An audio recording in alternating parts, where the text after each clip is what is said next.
Hi everybody, Ecological here, and with me today I have plants, a whole lot of them. And so, as you may, if you've been following, I did get a bunch of new subscribers, so this video is kind of an explanation for them. But right now, it's aside from the alarm clock thing that I was working on, I'm working on automating the growth process of these tomato plants. So basically, I've used my Raspberry Pi to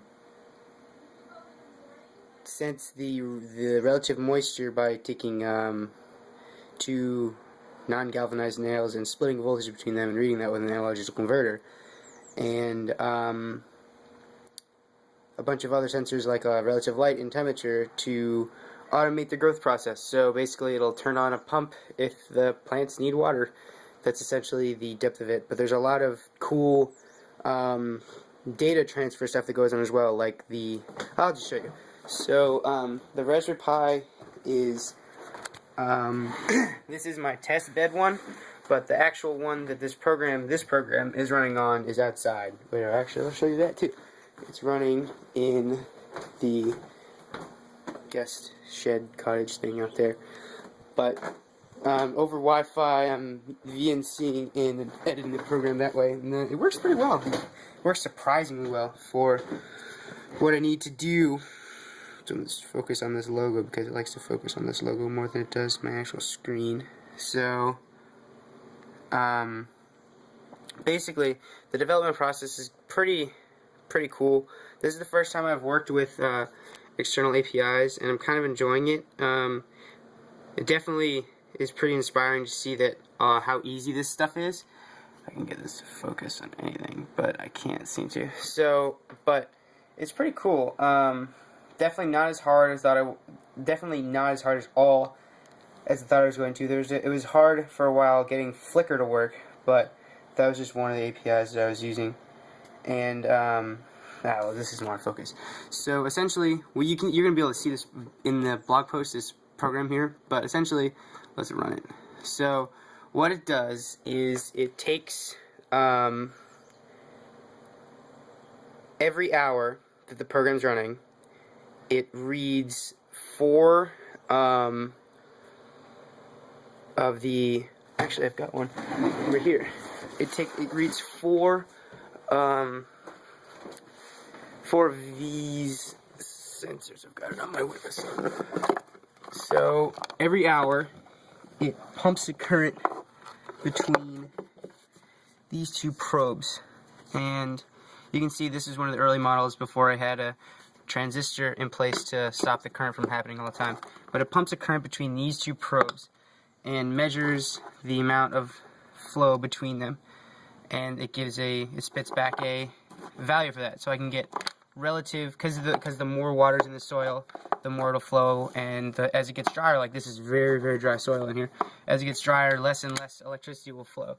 So every hour it samples that, and it samples relative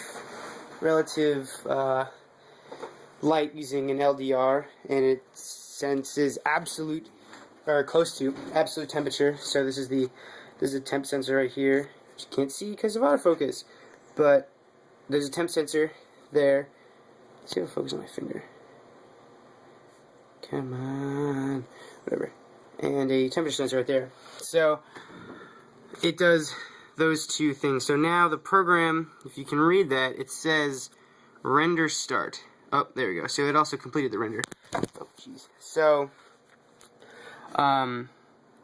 it renders out a picture of a graph. Here's a sample of one of those. So every hour it dumps the data into a MySQL database for, these are the four columns. So we have the four moisture sensors, temperature, and relative light. So you can see as the day goes on, it's every hour. So as the day goes on, it goes up and down all over the place. So, but the cool thing is now, not only does it do all that great rendering stuff and putting it into a MySQL table and all that stuff, it tweets it. So this is a tweet that happened 30 seconds ago as I was explaining other stuff. So it tweets the brightness at the moment of the tweet, the temperature at the moment of the tweet, the average plant moisture at the moment of the tweet, and a Flickr post which tweets the graph. which I'm very proud of being able to do it, because it took me a long time to figure out how to do that. And Flickr is very cool and has the image preview right on the tweet.